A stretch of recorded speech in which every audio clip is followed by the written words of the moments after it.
All right, welcome back everyone. Dr. Ben, not a real doctor here, and today I'm going to talk about a self-massage that you can use to relieve pain in your upper body. So today I'm going to be talking about how to massage your scalenes. Scalenes are small muscles in your neck that basically attach your vertebra to your rib cage. So you can see you have this big muscle here that runs from your jaw down to both your collarbone and to your first rib underneath here. That's called your sternocleidomastoid. I'll just call it SCM because that's just easier to say. So your scalenes, you have three of them. One is tucked in behind the SCM, back under here. The other one is just to the outside of the one that's behind the SCM.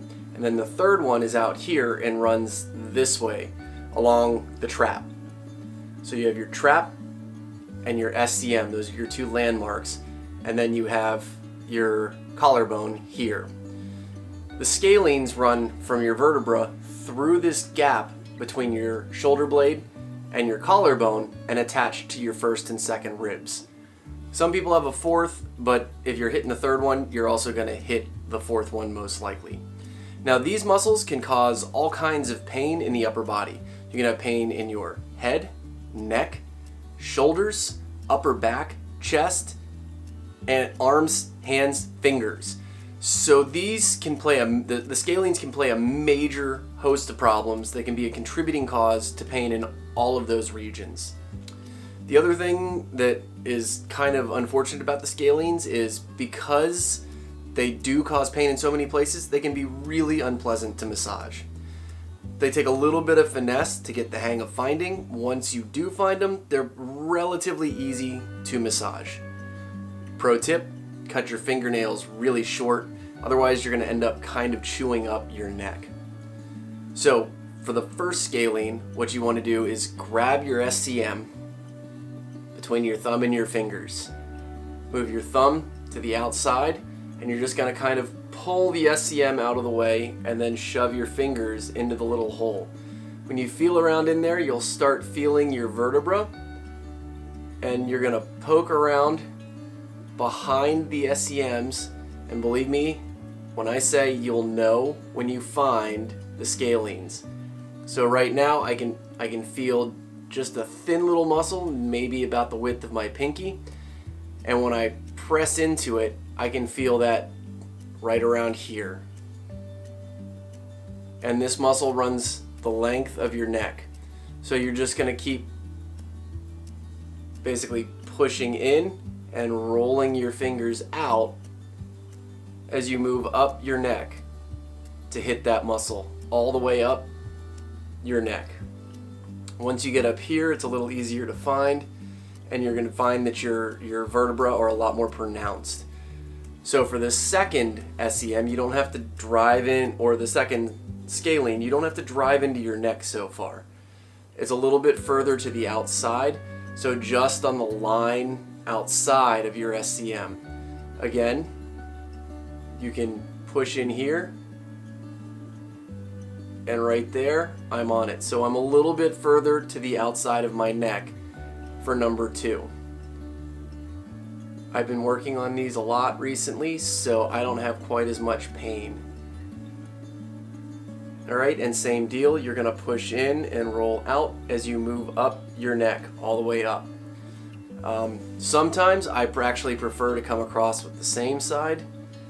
Try both and see how that works for you. I have pretty strong fingers from 6 years of rock climbing, so it's not too terribly difficult for me to kind of manhandle things around. There is a lot going on in your neck, so you want to be real careful to not push on any place you feel a pulse.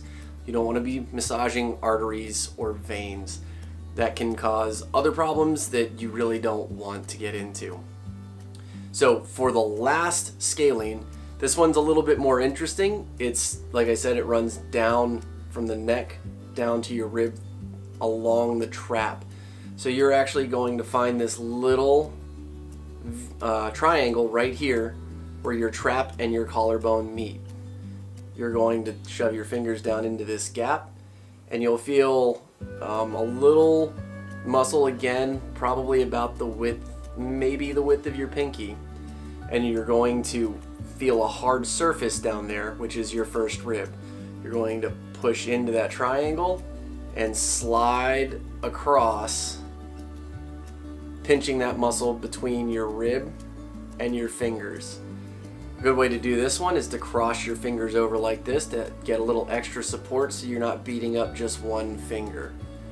And again, I'll feel that down here in my chest. On the left side, I'll actually feel that down into my shoulder, into my elbow, and even up into the top of my hand and into my middle and third fingers. So like I said, you can have a pretty interesting referred pain pattern from scalene trigger points. And the trick is to work this regularly throughout the day with very, very slow, steady strokes to kind of iron out any tight spots you find in the muscle. If you have any further questions, my go-to resource for this is the Trigger Point Therapy Workbook. I'll put a link in the details down below. That book is, I call it the Pain Bible because it's my absolute favorite reference for self-massage. It covers muscles and a complete breakdown based on pain patterns. It shows where trigger points are located, how to locate the muscle, and ways you can apply the massage technique yourself, or how you can apply it to someone else if you're a massage therapist and that's something you do. It's also handy if you have a friend nearby where you're having a hard time kind of getting pressure on something, you can instruct them on how to help you get the trigger point. So again, link down in the details below. If you liked the video, smash that thumbs up. Share the video with friends that can get some use out of it. And if you haven't subscribed already, please subscribe. Thanks for tuning in. I'd love to hear any results that you have with this. I know for me personally, this has been a game changer in regards to eliminating upper body pain. Like I said, almost any sort of upper body pain can have some ties to the scalene, so it's always my first place I go when I start having aches and pains. Thanks for watching, everyone, and until next time, keep your life in motion.